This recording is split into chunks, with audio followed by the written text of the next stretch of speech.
The Submariner is Marvel's first and mightiest mutant character. He's the king of the aquatic superheroes.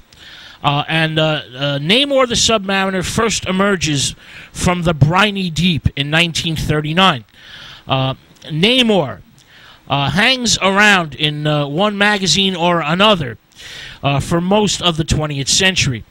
The Submariner is the creation of artist and writer Bill Everett.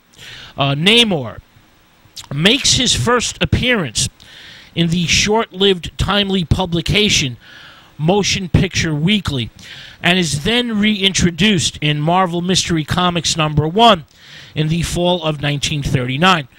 Prince Namor is born in an undersea kingdom that some years later is identified as the Lost Kingdom, the Lost Underwater Kingdom of Atlantis. Namor is the result of a sexual union between his mother, an Atlantean, and a human explorer named Mackenzie. This gives Namor a mixed genetic code, and Namor is able to live both on land and in the sea.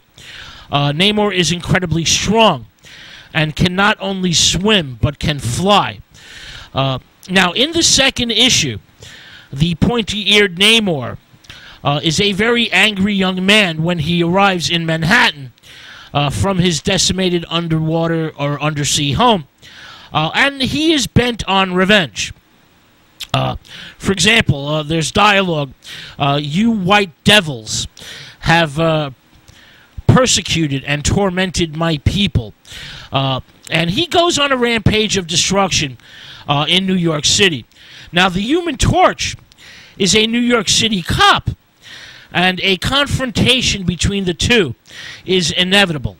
A battle royale rages through the pages of issues number 8 and 9.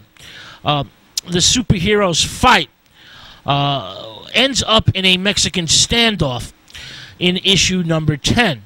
A policewoman, Betty Dean, arranges a truce between the Human Torch and the Submariner, and then becomes Namor's closest friend and love interest. The next time fire and water meet, they are fighting side by side in Marvel Comics number 17. This is in March 1941. They have formed an alliance against Hitler and the Third Reich. Namor is very active during World War II. Namor fights both the Nazis and the Japanese. Now, Namor calms down somewhat after that. Betty, his main squeeze, acts as Namor's conscience, and the Submariner concentrates on crime capers loaded with fights of fantasy and lots of pretty women. Now, creator Bill Everett provides very colorful and aquatic dialogue. For example, jumping jellyfish and pickled penguins. By the late 1940s, circa 1947, Namor's cousin Namora is introduced. She is one of several superwomen that sprouts up around this time. And she aids her quickly tempered cousin and briefly solos in her own magazine. The Namor comic book is canceled in 1949, but there is an attempt by Atlas/Marvel to re-establish Namor in the mid-1950s. In 1954, the Submariner superhero comic book is resurrected.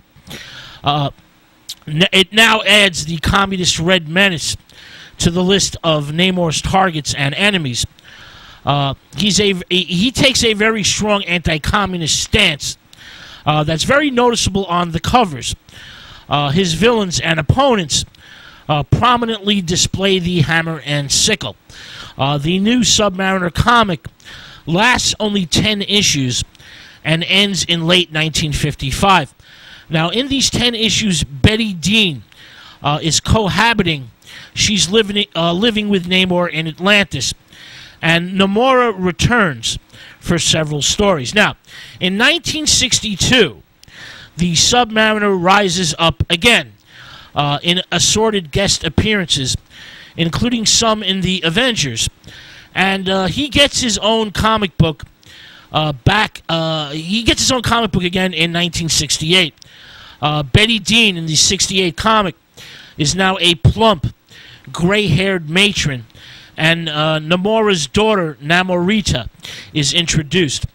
In the new Namor comic, the Submariner sprouts the Marvel version of Shakespearean dialogue. Now, let's get to Captain America. Captain America is, of course, a living